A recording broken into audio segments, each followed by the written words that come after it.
Hi everyone, this is Gail at Ladyfingers Sewing Center in Ole, Pennsylvania. Today I'm going to share with you how to cut out today's or this week's Made and Found Quilt Along block. It is number 14 in a series of 36 blocks plus bonus blocks, which will equal to 42 blocks in all. The series started a few months ago. We're in our 14th week, and it will run through the end of October of 2024. All of the block patterns are available on Ladyfinger's website, which is ladyfingerssewing.com. They're also available on the Made and Found Facebook page, as well as the Ladyfingers Accuquilt Go Club Facebook page. Let's get started. To cut this out with Accuquilt is very simple. This week's block and all of the blocks are 9-inch finished. And in this case, because the block is still a 4-patch, I know it's on point, but this block can be evenly divided into 4 equal parts. So that automatically tells us that we are more than likely going to be using the 9-inch cube to cut out this 9-inch block. All of the cubes the sizes are based and numbered because of the fact that they're named because they're 4-patch blocks, whether it's an 8-inch cube, a 9-inch cube, and so on. That is named that way because the dies in it are sized to accommodate 4-patch blocks within that size range. So this is a 9-inch cube for a 9-inch block. There's only 2 dies that we need to complete this block. One is die number 6 from the 9-inch cube, and it is a square on point. So you can see that all of these 4 squares are on point. The second die that we're going to need is a quarter square triangle.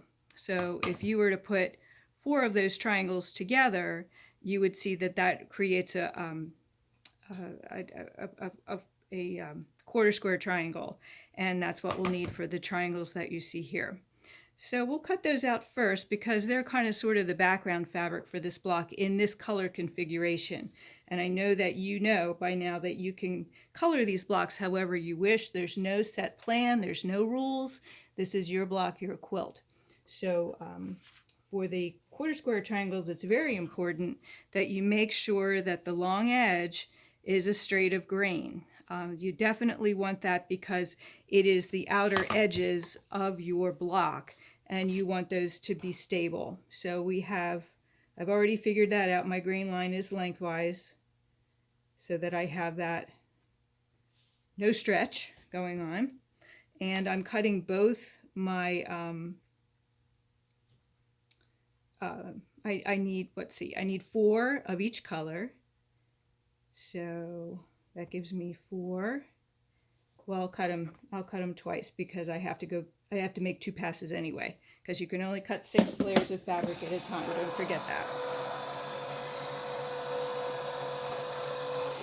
Using the Go Big cutter is super easy to use. While that is cooking, I can also always get other fabrics ready, which is really nice.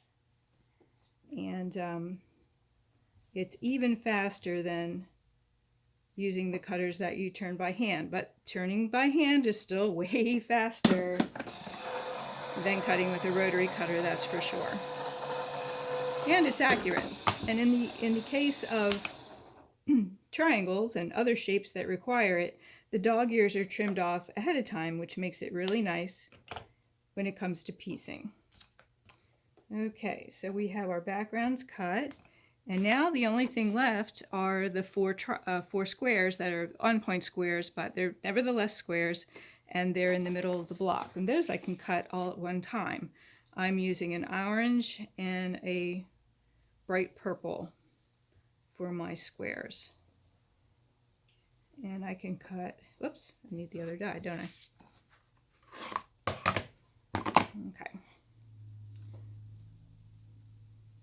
So we only need 2 of each color, and that allows me to cut all 4 at one time. And notice I have my straight of grain, so that's going to go into the machine, the lengthwise grain.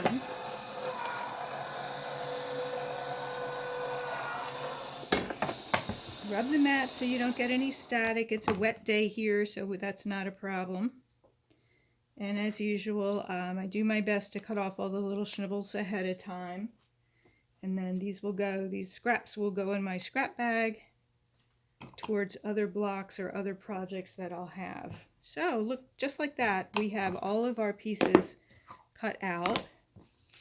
Let's do the layout like we normally do. Just looking to see, had some technical difficulties with my setup here. Okay, so we're going to have our 2 squares and our other 2 squares. And I know lots of you have already made the block, which I think is fantastic. This is another one. This to me would make a great table runner. I think I'd like to make a bunch of these. And the cool thing is, if you have the cubes, you could make this block any size you want.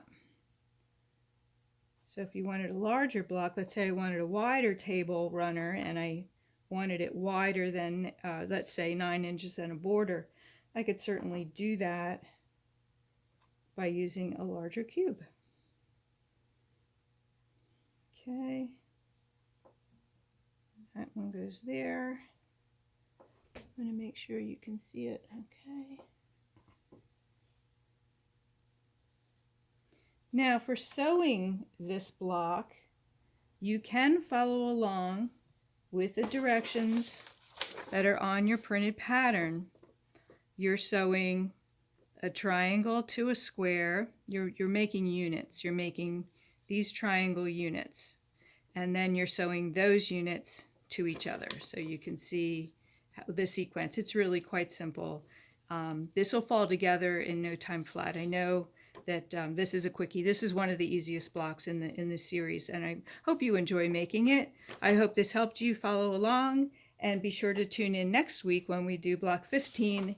And I have a funny little feeling there may be some setting directions coming along very soon as well, and probably another bonus block. So be sure, if you haven't already, join the Ladyfingers Accuquilt Go Club Facebook page, as well as the Made and Found main Facebook page.